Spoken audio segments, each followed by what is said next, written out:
Hi guys, it's Chris. Today I'm making a nice little friendly video for maintenance and care of my blade mCPX brushless. This isn't to be confused with some brushless conversion or anything like that. I'm talking about the actual bind and fly kit itself. So let's begin. First thing I usually do is take a look at the tail boom, and I feel for splits and cracks along it, and lo and behold, you see that. Usually if I get one or two small splits in it, I can save the boom and seal up the splits with some thin CA glue, taking care not to get it too runny, get it everywhere, sticking my fingers to the boom itself and being married to it forever.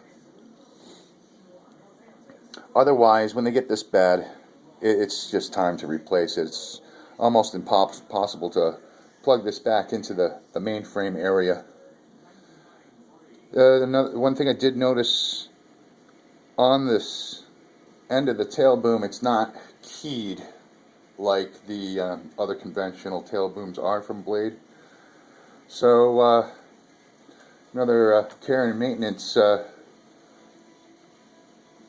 piece of attention you want to have is to have that tail motor sit square with the main frame itself. Good guide for that is to look at the rear mounting posts for the canopy and align that to get it level in the back. It really doesn't move too much anyways for an unkeyed seat inside the back. It does hold well though. Other maintenance tips I like to pay attention to, of course, are any other cracks or splits, any other fatigue that I see in the plastic. The plastic typically will start to turn white when it gets weak at a point, and you'll always find those points wherever there's an elbow part or where they join as a corner.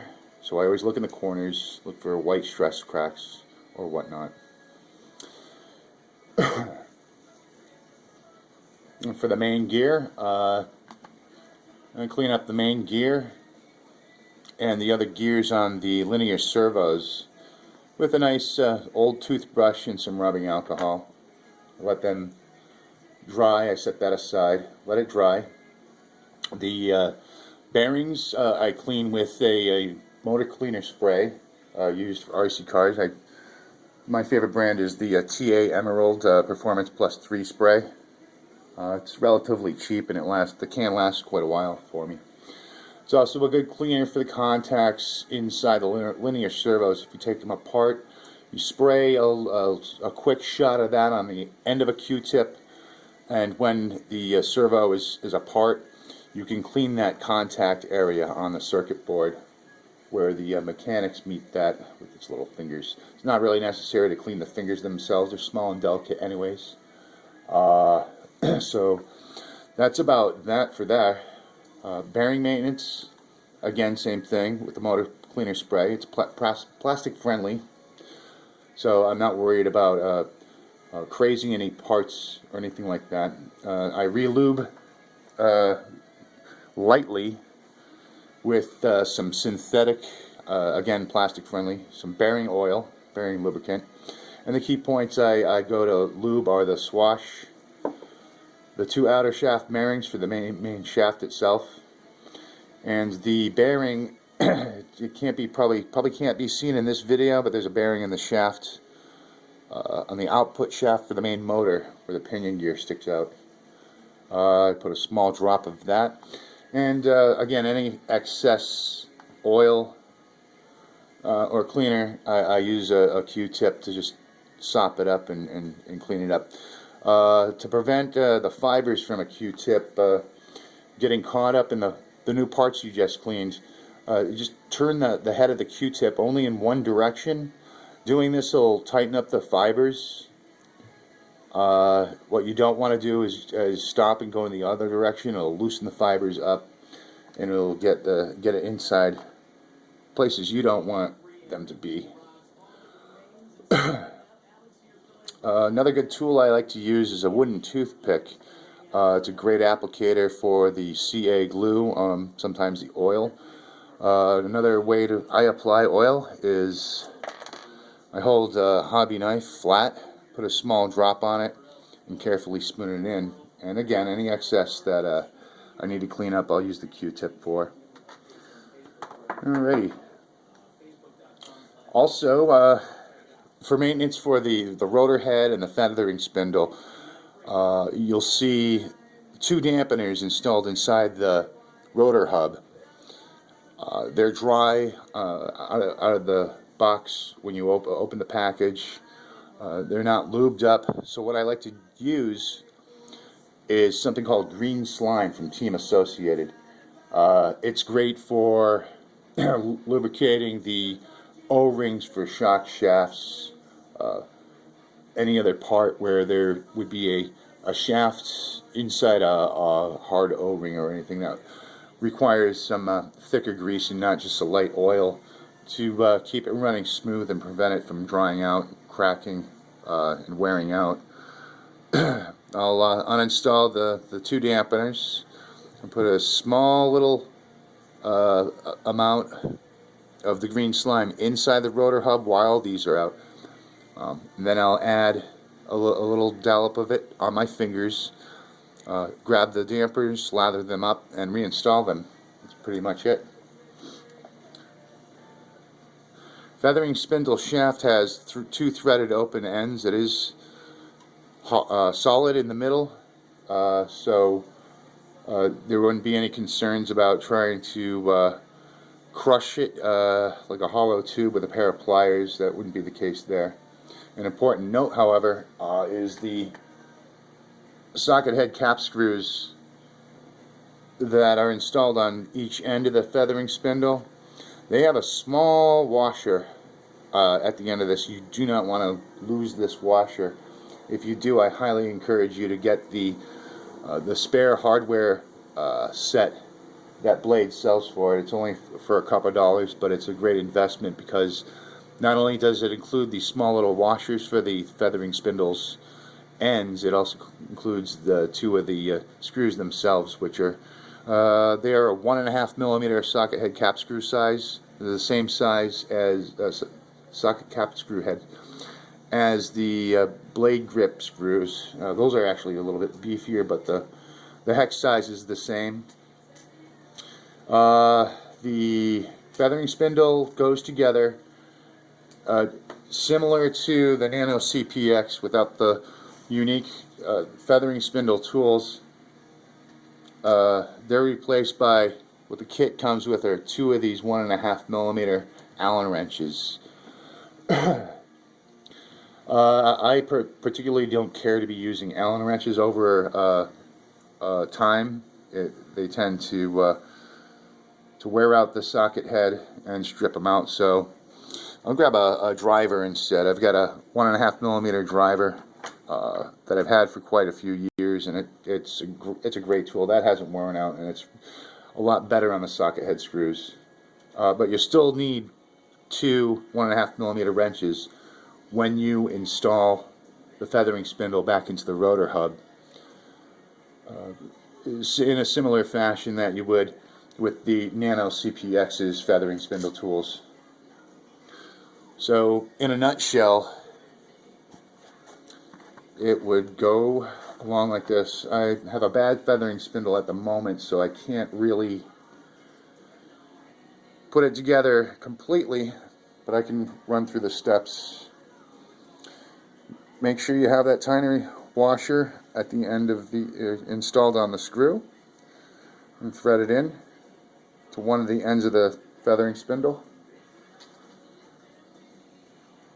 and seat it down with the Allen wrench, or I'll just use the driver this time. I noticed the factory used thread locking compound for these, and it was pretty tough to take off. And if you lose that washer and try to reinstall it without it, you can risk breaking the head of the screw off during tightening or loosening it when you need to service the machine itself. Okay, we'll take one of the blade grips, one of the ends, take the end with the screw facing out and install it there. And just like the mCPX, you'll have a step watcher. Of course, this one's a little bit bigger.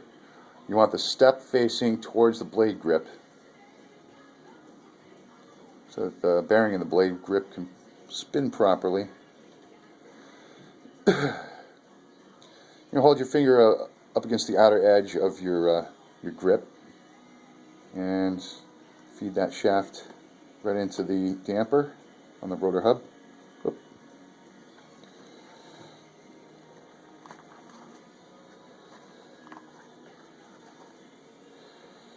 You may want to use the tool as a backup to back that into there so you can get the feathering spindle to seat through the dampers, pass through the dampers nice. And take care when you do that, avoiding any possible tears. I know they're a little harder rubber, but still, if you scratch them up enough, you'll end up having to replace them. And just taking a little care and paying attention will be less expensive in the long run.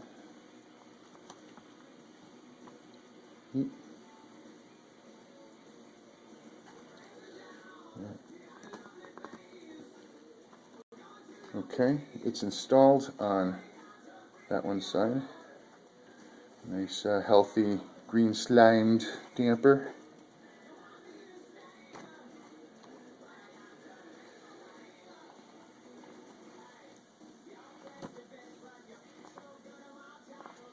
Okay, there we go.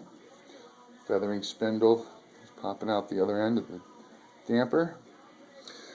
Take the second step washer, and again, with the step facing out towards the grip, install that guy.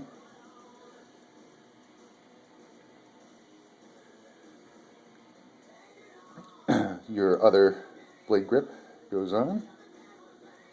And lastly, grab the other screw and the other washer, put it on the driver, and use two tools or two of the Allen keys if you want. If you don't have a driver, or you can get two of these drivers if you want. Tighten that up until the nut stops inside. You may or may want to use, may or may not, want to use some thread locking compounds on the screws and the feathering spindle. If you do, please do make sure that you thoroughly clean out any of the factory's thread locking compound before you apply it. You do not want to have a double application on those threads because it'll be a terrible bear to take the screws out, and you'll risk shearing the screw head right off. So I'd recommend using it very sparingly. Let's see what else is going on with maintenance. Aside from that usual stuff, one of my maintenance deals here, I realized that my green canopy was pushing up against the battery tray really bad and causing the skid mount posts to deform along with this top bracket piece here. So what I did is I just made a relief hole with simple X-Acto knife. I didn't really bother to measure it out, just a quick eyeball for it, and that relieved the pressure off the battery on the bottom. Another thing I noticed on the tail was when I took the number 65 drill bit, drilled through the center of a KBD tail rotor and put it on the tail. I noticed that It's got a lot less surface area than the stock tail rotor, so I switched back to it. I honestly can't tell any difference in the flight characteristics. Then again, I'm not a 3D guy, but it still had the same tail holding authority and smoothness and crispness between both tail rotor blades. So not much of an issue. Unless you're a 3D guy, maybe then you might see a difference. You might not. So that's all I can think of right now, aside from routine maintenance. I will be reinstalling some red silicone O-rings on the upper swash links here and the blade grip ball end links as well. I like it because it just keeps everything seated well without any slop and play. Oh, one last note. Any links you want to check, you want to just give the end a little press down with your thumbnail or a fingernail, and look to see if any cracks appear on each end, and replace as necessary. Sometimes you can look throughout the whole helicopter, every part, and miss something this small that would cause it to get out of whack or have a bad vibration or be off. Other than that, make sure that the main gear is also pressed up in, and you can check for its tightness. You want that really tight up against the bottom of the main frame. And to check that, grab the anti-rotation forks on the rotor hub and try to move it up and down. You shouldn't feel any play on that. And they should be nice and tight. Okay. That's all I can think of right now. You guys enjoy flying, and thanks for watching.